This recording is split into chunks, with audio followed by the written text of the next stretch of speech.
Oi, eu sou o Les Perendil e eu amo o jogo Laika Aged for Blood. Hoje eu vou explicar o porquê, as coisas que eu gostei e o que me fez amar esse jogo através de um desenho.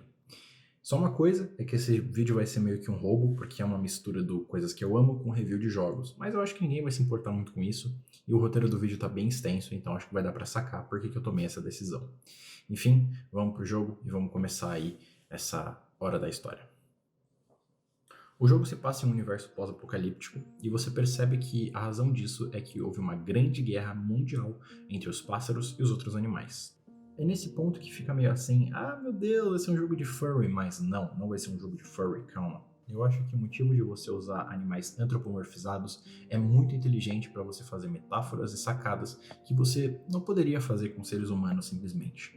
Óbvio, os animais eles são seres humanos, mas se você simplesmente colocasse pessoas ali, talvez o impacto não fosse muito grande. A mensagem não seria passada com tanta eficiência e com tanta descrição quanto pode ser feito com animais. Enfim, a protagonista, a Laika, é uma coiote que é a responsável por proteger as pessoas de um pequeno vilarejo chamado Where We Live. Nesse lugar, ela mora com a filha dela, a Puppy, e com vários outros animais, que são o principal motivo de eu ter amado tanto esse jogo, que vão ser o norte da nossa história. Dois desses animais que são muito importantes pra gente começar são o Jacob e o Pucci, o filho dele. O Jacob é um grande amigo da Laika, quase como um irmão, e a mesma coisa acontece entre a Puppy e o Pucci. E tudo parecia estar correndo muito bem, parecia que, tava num momento de paz, entre guerras, sabe? Até que uma tragédia acontece. O Pucci é encontrado crucificado com as próprias tripas. Muito pesado. E nesse momento, nos primeiros 2 minutos de jogo, eu sentei na cadeira, me ajustei e pensei, tá bom, alguma coisa muito inesperada vai acontecer agora. Então, eu vou prestar atenção, eu já achei legal o estilo do jogo, vamos sacar o que vai acontecer. E dito e feito, o negócio é punk. Bom, vamos continuar, né? Depois que isso acontece, o Jacob fica maluco, fica enfurecido. Ele rouba o revólver da Laika e vai até o lugar onde os pássaros estão para conseguir a vingança dele. Chegando no lugar, ele consegue matar alguns dos pássaros, mas logo a diferença de números e a própria raiva dele acabam fazendo com que ele seja atingido. A Laika é contatada pela anciã da vila, a Elder, que explica essa situação em tom de deboche para ela. Mas ela, preocupada com o amigo, vai correndo com a sua moto até o lugar para resgatar ele. Aí já entra um ponto interessante, que é o fato do jogo ser um Motorvania. Eu não conhecia esse termo, mas eu acho que faz total sentido, que são esses jogos que ficaram bem famosos com Flash, que são em que você tem que controlar a rotação de um carrinho ou de uma moto, e se você bate a cabeça, você tem que reiniciar a fase. E apesar de ser uma mecânica bem estúpida, ela funciona bastante para você contar a história do jogo. Então, ela serve, não é muito importante, não é muito interessante, para ser honesto, mas dá pro gasto. A Laika consegue passar pelos pássaros, desviando de balas e até rebatendo elas, e chega até o Jacob. Ele já tá mortalmente ferido e os dois sabem que não tem o que fazer. Então, ele pede para ela só deixar ele ali, mas ela não vai fazer isso. Ela pega, põe um amigo na moto e volta pro vilarejo. No meio do caminho, o Jacob, que já tá morto, começa a conversar com a Laika. E, para surpresa dele e do jogador, ela responde. Daí é apresentado essa habilidade que a Laika tem de falar com pessoas recém-mortas. E é um baque, né? Então, aproveitando esse baque, vamos falar um pouco e depois deixar alguns segredos em aberto dessa personagem que é a nossa protagonista. Como eu já disse, a Laika é uma coiote adulta que é responsável pela segurança desse lugar que eles moram. Ela é mãe da Puppy e é a pessoa que faz também a maior quantidade de trabalhos árduos que podem ser feitos por um ser humano ou um animal.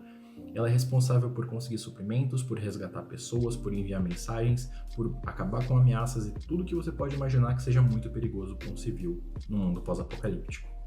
Ela está sempre com a sua moto e, a princípio, com o seu revólver, além de uma série de habilidades que vocês vão conhecer de pouco a pouco. Como, por exemplo, ela consegue falar com os recém-mortos, ela consegue desviar de balas e ela também consegue reviver. E pode parecer que isso é só uma mecânica padrão que tem em todos os jogos para que você continue jogando eles, mas em Laika Aged for Blood, essa mecânica tem uma razão. Essa razão é porque a Laika e toda a linhagem da família dela tem uma ligação muito grande com o mundo espiritual e com o xamanismo, que dá esses poderes para ela de falar com mortos, reviver e afins. Essa questão do xamanismo foi uma sacada brilhante, na minha opinião, porque ela tem muito a ver com as tribos Navarro ou Navajo. Eu nunca lembro a grande diferença, se há uma diferença ou se é só uma questão de pronúncia. Mas nessas tribos, os coiotes, eles têm esse papel muito interessante de proteção aos mensageiros e de ligação com família e com a passagem entre os mundos espiritual e físico. Então, foi fantástico eles terem escolhido esse animal para dar esses poderes para o protagonista. Além disso, essa dinâmica de povos indígenas é muito presente no jogo através dos checkpoints, que são literalmente alguns altares feitos com crânios e velas e ornamentos, e também na hora de você confeccionar alimentos e modificações para suas armas, que é feito com objetos da natureza. Apesar de ter esses poderes e essa função tão importante na comunidade, a Laika fala várias vezes no começo do jogo como ela não queria ter que cumprir esse papel. O que ela queria mesmo era cuidar da filha dela e passar um tempo descansando na casa dela, com as poucas pessoas que não querem se aproveitar dela e que de fato gostam da Coyote. Mas, como uma heroína trágica, a Laika sabe que ela precisa cuidar das pessoas do vilarejo. O papel dela, a função e o trabalho dela. Então, ela vai fazer isso e seguir as ordens, apesar dela não concordar muito com o que é pedido dela, nem com alguns comentários que o pessoal do vilarejo faz sobre ela, sobre a família dela e sobre a função dela nesse mundo. Outro ponto que é importante e que liga todas essas características da Laika é outra personagem, que é a mãe dela, a Maia. Então, a gente também pode falar um pouquinho dela. A Maia era a guardiã da vila antes da Laika, e ao que tudo indica, ela era melhor nisso do que a filha. Por esse motivo, ela é a pessoa que mais vai desprezar a Laika e colocar ela para baixo durante o jogo inteiro. São comentários negativos, falando que ela não vai conseguir resolver as coisas e que se fosse a Maia no lugar dela, que tudo já estaria resolvido. Então, ela é a pessoa que mais vai te julgar durante o jogo inteiro. E isso só piora na história do jogo quando a Puppy nasce. Porque a Maia, vendo que uma nova mulher apareceu e esses poderes, né, da linhagem da Laika são passados de mulher para mulher, ela fala, bom, vou treinar a minha neta. E a Laika surta quando ela fala isso. Ela sabe que vai ter um trauma muito grande na filha dela e pensa, olha, vó e neta nunca vão se relacionar e ponto final, sou eu que decido isso. Então, isso piora de vez a relação entre Laika e Maia e começa a ser cada vez mais dura e agressiva com a filha. Por hora, essas são as pessoas que eu vou falar pra você, mas como eu já disse, as pessoas são o ponto principal do porquê que eu gostei desse jogo e são elas que vão dar um norte pra história. Então, logo mais vão aparecer outros nomes. Continuando a nossa história, após um incidente entre Jacob e Pucci, os pássaros declaram guerra contra os animais terrestres. Então, a Laika vai ter que fazer uma série de missões para retardar essa guerra, para encontrar aliados e também para encontrar um jeito de vencer um inimigo tão numeroso e poderoso. Essa é a main quest do jogo, que vai ser passada para você pela Elder, pela anciã. Mas não vai ser nada tão simples assim, nunca é, e você tem outras missões para cumprir. Enfim, seguindo a missão principal por enquanto, você vai ter que ir até Where Miners Rest para conseguir uma aliança com os mineradores, que são as topeiras. A Laika, ela demonstra que ela não está muito feliz com isso, porque ela nunca foi boa com diplomacia, mas é uma ordem da Elder e ela segue essa ordem sem ter muito o que fazer. Chegando lá, você encontra apenas um minerador, que afirma que o seu povo está preso nas minas, sendo escravizado pelos pássaros para conseguir recursos. Ele te pede para liberar as quase 1000 pessoas que estão lá embaixo, e você, meio desconfiado de que tem alguma coisa de errado ali, vai para resolver esse problema. A Laika vai descendo e descendo cada vez mais, matando inúmeros pássaros, resolvendo puzzles, entre outras coisas, até que ela chega na base da mina. Quando ela chega lá, ela não encontra nenhum minerador. O que ela encontra, na verdade, é um tipo de robô gigante, metade topeira, metade morto-vivo, que começa a te atacar. Depois que você consegue vencer essa topeira, você acaba basicamente com todas as operações dos pássaros na mina. Mas, pra quê? A Laika, ela volta pistola pra falar com o minerador e aponta a arma pra ele, falando: por que você fez isso? A verdade é que ela foi enganada. O minerador queria vingança e se aproveitou da Laika, sabendo das habilidades dela, para conseguir essa vingança contra os pássaros. Nesse ponto fica mais claro ainda como as pessoas desse jogo não vão ser boazinhas com você e como esse mundo no geral não é um mundo amigável. Mas também dá a entender que esse mundo não vai ser o preto no branco, porque você saca que, apesar de você ter sido usada, a razão daquele minerador não era tão ruim. Ele estava buscando vingança, ele estava agindo por emoção. E até que ponto você não faria a mesma coisa? O Jacob fez a mesma coisa. Então, será que eles estavam tão errados assim? De qualquer forma, a Laika é obrigada a voltar para casa, sem recursos, sem aliados e com um problemão, porque ela arranjou mais treta ainda com os pássaros, acabando com a operação nas minas. Depois dessa situação toda, você volta para o vilarejo e você pode resolver algumas side quests, como por exemplo uma que a Puppy te passa. Ela pede para que você vá até um lugar chamado Where Our Ancestors Rest. E nesse momento eu vou fazer uma pausa para falar o quanto eu amo o nome dos lugares desse jogo, porque não são nomes aleatórios ou reais, digamos assim. São nomes relacionados à função que esse lugar apresenta ou que ele apresentou. Então, temos, por exemplo, Where We Used to Live, onde nós costumávamos viver, que era o alojamento em que aquelas pessoas da vila viviam antes de elas serem atacadas pelos pássaros e terem de se esconder. E isso conta a história sem que você precise ir até o lugar. Você começa a questionar e a supor as coisas antes mesmo de chegar no lugar no jogo. E eu achei essa uma sacada genial. Continuando, você precisa ir até esse lugar que eu falei para conseguir a flor. E, como o nome desse lugar já indica, esse é o ponto em que os ancestrais, os espíritos dos ancestrais descansam, segundo a religião das pessoas desse mundo. A Laika vai até esse lugar e são umas árvores enormes e muito absurdas assim, que você percebe que estão sendo cortadas pelos pássaros. E elas estão sendo usadas pelo mesmo motivo que as minas estavam sendo usadas, para conseguir recursos. De qualquer forma, você fica chateado por essa situação, por saber da importância desse lugar, mas encontra a flor e leva de volta para Puppy. Depois que você faz essa missão, ou algumas outras, aí fica a cargo do jogador, você volta para a missão principal. E qual que é agora a sua missão? É acabar com a comunicação dos pássaros. O lugar que você precisa ir para resolver isso é um antigo farol, onde os pássaros têm um certo satélite ou aparato que eles usam para se comunicar a longas distâncias. Para chegar nesse farol, você tem que, obviamente, passar por uma região de água.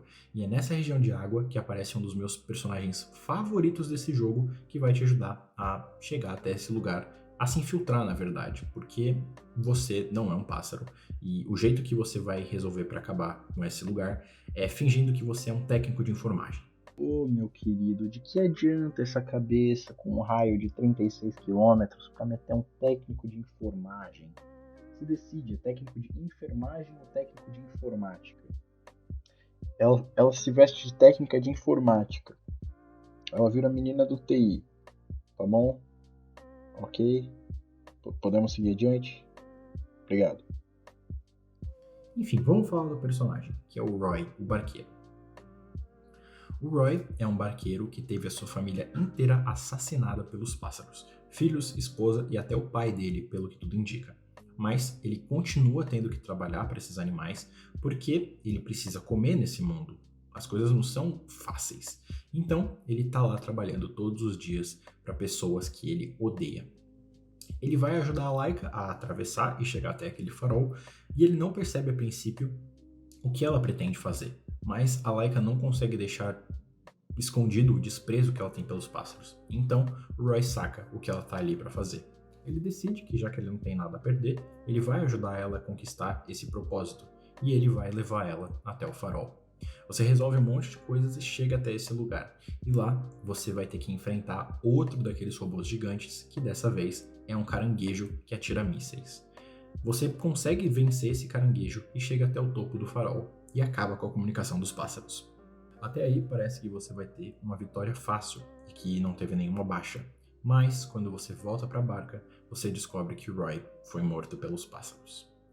Você volta com o barco, porque ele te ensinou a dirigir, e vai conversando com o espírito dele antes que ele desapareça. O Roy fala que tá feliz com o que aconteceu, porque agora ele pode ver os espíritos das baleias que estavam ali o tempo todo e que o pai dele falava que não apareciam há muito tempo. Ele não quer ser enterrado, ele não quer ser cremado, ele quer só ficar no barco dele e você consegue o que você queria. Esse personagem tem poucos diálogos e poucas coisas, mas eu achei ele tão interessante pelo papel dele naquilo tudo. Se não fosse por ele, você não conseguiria chegar, e ele ter que se vender para os pássaros, apesar de tudo que eles fizeram para ele, é uma demonstração de como esse mundo é complexo e que não dá para simplesmente você agir segundo as suas emoções. Você tem que sobreviver nesse lugar. Então ele é um personagem muito querido para mim. Outros personagens que também são extremamente queridos são uma banda muito famosa nesse lugar todo, nesse mundo, que são os Wastelanders. E por um motivo pessoal de cada um dos integrantes, eles se separaram. Então eles são meio que colecionáveis que você tem nesse mundo e você vai encontrando um por um e resolvendo as suas missões a fim de conseguir que eles voltem para a vila para tocarem juntos. Eu gosto muito desses personagens porque cada um deles tem um design fantástico, como por exemplo o cara que toca o violão, que foi atacado pelos pássaros e então ele perdeu um braço e uma perna. E aí eu ficava olhando para ele pensando, cara, como é que você vai tocar o violão? E na hora que você consegue recuperar e colocar ele na vila, ele vai tocar o violão usando o braço que ele ainda tem e a perna que ele ainda tem.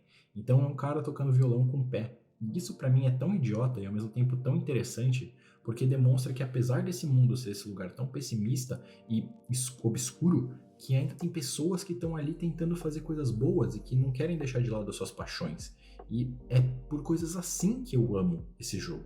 Por detalhes de luz no meio a um mundo de escuridão em que as vitórias nunca são vitórias verdadeiras e que as derrotas são terríveis e fazem com que você só vá se afundando e se afundando nesse poço sem fim, mas que ainda tem estrelas que estão ali para te ajudar a passar por esse caminho.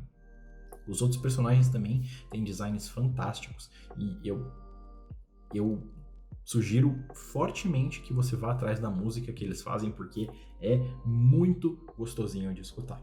Bom, como eu disse, na parte das comunicações, você enfrenta um robô caranguejo gigante, né? E nesse momento, a Laika e o jogador começam a se questionar. Por que os pássaros estão construindo esses mechas de carne gigantes? Qual que é a intenção deles? Então, esse se torna o seu novo objetivo na main quest, que é de descobrir o que são essas criaturas nos laboratórios dos pássaros. As missões vão se seguindo e você não tem muito sucesso em descobrir isso, até que em um momento você é contatado pela Orella, uma antiga moradora da vila, que é também um personagem muito interessante. Ela é interessante porque a Orella é uma mulher que se deixou ser capturada pelos pássaros porque ela tinha um fascínio enorme por arquitetura. E ela sabe que ela ia ser levada até a Big Tree. A Big Tree é essa maravilha arquitetônica que os pássaros têm, que é uma árvore gigantesca que eles encheram de estátuas e de bibliotecas e de coisas lindas e maravilhosas, e a Orella foi atrás para conseguir ver isso, presenciar isso. O que acontece é que enquanto ela está lá, ela acaba se apaixonando também pela religião dos pássaros, que é um ponto à parte que eu não vou entrar nesse vídeo, mas que também é muito interessante. E quando isso acontece, ela meio que se torna uma pássara honorária. Só que quando ela descobre das notícias do Jacob e do Pucci e da frieza que os pássaros tiveram, ela tem uma mudança de pensamento. Ela decide que vai ajudar a antiga vila dela a conseguir um tipo de vingança contra os pássaros. A Laika, então, é colocada para ir atrás da Orella e descobrir qual que é essa ajuda que ela vai dar. Mas quando você chega lá, a Orella ela parece estar um pouco dividida nessa ideia que ela teve. A ideia é de derrubar a Big Tree e dessa forma conseguir matar muitos pássaros e conseguir uma vingança e acabando com um ícone para aquela cultura dos pássaros. Só que ela se apaixonou, como eu disse. Ela não quer fazer aquilo. E ao mesmo tempo que ela sabe que é a coisa certa a se fazer, ela também vê que é errado. Por que destruir uma coisa tão bonita? Por que acabar com o povo e a sua religião? Então, ela fala nos diálogos dela para você fazer, e ao mesmo tempo ela deixa a dúvida. Mas e se a gente não fizer? O que será que vai acontecer? Mas isso não interessa. O jogo não te dá a escolha de resolver ou não resolver as coisas de maneira pacífica. Ela te ensina como derrubar a árvore e depois de muitas boss fights e muitos pássaros, você consegue destruir a árvore. Você derruba a árvore e vai falar de volta com a Orella. E obviamente, ela foi de arrasta para cima. Ela não aceitou e não suportou o que aconteceu. E durante o diálogo que você tem com ela, antes dela ir para o mundo espiritual, ela fala: será que tá certo o que você acabou de fazer? Você acabou de destruir milhares de vidas e coisas muito bonitas. Mas, como eu disse, o jogo não te dá a opção de mudar a sua decisão. Através da Big Tree, você descobre qual que era a intenção dos pássaros. E a intenção deles era a de você, através dos laboratórios, conseguir modificar esses pássaros, tornar eles imortais, tornar eles mais poderosos e coisas assim. E então tem um acontecimento bem ferrado na história, que é o seguinte, e eu não contei isso propositalmente. Uma das missões secundárias que você também pode realizar é uma missão que a Puppy te passa. Porque ela já pediu a flor para fazer o velório do amigo, mas e o corpo? O corpo do Pucci sumiu. Então, sempre que você volta para casa, a Puppy pergunta: e o Pucci? E o Pucci? E você não resolve essa missão. E não tem como resolver ela. Porque as missões mais importantes são aquelas passadas pela Elder. Você não tem escolha do que você quer fazer. Obviamente que tendo o seu sangue nas veias dela, a Puppy decide resolver esse problema sozinha. E então, ela vai sozinha encontrar o corpo do amigo. É óbvio que ela é sequestrada. Mas a Laika começa a se questionar, peraí, não tem como as pessoas não terem visto ela saindo e impedido ela. Não tem como ela ter ido tão longe em um espaço tão curto de tempo. Tem alguma coisa de errado. E aí começa uma grande caçada às bruxas para tentar descobrir se alguém entregou a Puppy, para tentar descobrir por que eles fizeram isso, como que eles encontraram o vilarejo e o que eles vão fazer com a filha dela. E já dando um spoilerzinho, é tentar tirar esse poder mágico da família da Laika de imortalidade. Aí você vai ter que fazer milhares de coisas, se infiltrar na Cidadela dos Pássaros, matar moradores da vila que foram responsáveis por aquilo, se afiliar a pássaros que são revolucionários e que querem a paz, é muita coisa, mas a fim de encontrar a sua filha. Você vai, encontra a Puppy e traz ela de volta. Vitória, correto? Obviamente não. Por quê? Porque a Puppy tá doente. E aí vem outra coisa que eu não te contei, que é o fato de que, para que essa maldição seja passada para frente, o que acontece é que a mulher ela tem que passar pela primeira menstruação. E quando isso acontece, ela vai sofrer uma dor e uma febre e um desconforto gigantesco. Mas eu sofri uma alegria e uma felicidade enorme, porque nesse ponto eu saquei o trocadilho e a ideia geral do jogo. Foi nesse ponto específico que eu falei, caramba, esse jogo merece um vídeo e eu vou fazer ele. O nome do jogo é Laika Aged Through Blood, que numa tradução livre ficaria Laika amadurecida pelo sangue. Mas isso tem um duplo sentido. O amadurecido pelo sangue pode ser tanto o sangue das pessoas que você matou, mas também tem a ver com o fato da transformação e dos poderes aparecerem quando a mulher tem a primeira menstruação dela. O Aged Through Blood talvez não seja sobre a Laika, mas talvez seja sobre a Puppy. E isso é de um brilhantismo tão grande, tão fantástico, que explodiu a minha cabeça na hora que eu vi isso. É um jogo que não se trata de guerras e de pássaros, de robôs e de laboratórios. Isso é só um subtexto. A história principal de Laika Aged Through Blood é a relação de mãe e filha, de mães e filhas, e de como essa relação pode ser destruída por um mundo que é agressivo com mulheres, por um mundo que vai colocar imposições sobre as mulheres, e de como esse ciclo tem que ser quebrado. Então, quando a Puppy ela começa a sofrer aquilo, a Laika ela fica extremamente feliz e ao mesmo tempo triste, porque ela sabe que de vez aqueles poderes dela vão embora e ela vai poder descansar, mas e se a Puppy não resistir? E se ela não conseguir sobreviver a isso? Porque na história também é mostrado pra gente que não é a primeira vez que a Laika tem uma filha e que as filhas dela já morreram. E é tão absurdo, porque agora você conseguiu resgatar sua filha, você acabou com boa parte dos pássaros, mas a guerra ainda não acabou. E se a Laika não der um jeito nisso antes da filha morrer ou conseguir sobreviver, ela vai perder os poderes e ela não vai ter como resolver e solucionar esse problema da guerra. E isso pode causar um futuro infeliz para a filha dela. Ou seja, de novo, essa preocupação da mãe com a filha, essa reação e essa necessidade de uma mãe de cuidar da sua filha e de também perceber que os desejos dela e a liberdade que ela finalmente teria vão ter que ser jogados no lixo, porque só ela pode resolver isso. Então a Laika vai atrás dos pássaros, mas ela vai começar a perder os seus poderes, e de qualquer forma ela vai ter que resolver esse problema. Cortando a parte final do jogo, porque não é o que realmente importa, você pode ir atrás disso, a Laika perde os seus poderes e se sacrifica pela Puppy, e morre. Ela consegue vencer a guerra acabando com os pássaros, mas a que custo? A filha dela agora vai estar sozinha. Claro, você conseguiu meio que se reconciliar com a sua mãe, mas será que valeu a pena? Mais uma vez, ela deixou de lado os desejos dela pelos outros, e também pela filha dela, mas o que a Laika ganhou com isso? Ela não ganhou nada. E esse final pessimista e ao mesmo tempo otimista e amargo foi o que me fez amar tanto esse jogo. E é por isso que eu amo Laika Aged for Blood. São essas nuances que são feitas pelos personagens e o fato de que a história real do jogo não é sobre guerras e sobre animais, e sim sobre uma mãe e uma filha. Bom, aproveitando isso, eu vou usar a definição de amor que uma amiga minha me deu, que é amor é sobre concessões. E ela entrou numa crise meio sentimental quanto a isso, pensando até que ponto isso é saudável ou não, que você deixa de lado as coisas que você quer e as coisas que você deseja por alguém que você ama, e às vezes a pessoa não vai fazer a mesma coisa, mas e aí? Você deixa de amar ela? Você deixa de fazer isso? De qualquer forma, amor é sobre concessões, é sobre você deixar de lado algumas coisas que talvez magoem a pessoa, ou coisas que você adora e gosta e precisa, porque você sabe que aquela pessoa precisa mais disso do que você. E Like é sobre isso. Like é sobre concessões, Like é sobre deixar de lado os nossos desejos por aqueles que nós amamos, e o questionamento que a minha amiga teve, que é até que ponto isso está certo ou não. Enfim, de qualquer forma, se você gostou do desenho e também do resumo de história que eu trouxe, você pode deixar um like, pode se inscrever. Se você gostou dessa interpretação de amor, você também pode deixar a sua interpretação nos comentários e também me seguir em todas as redes sociais, que é @esperandioarte.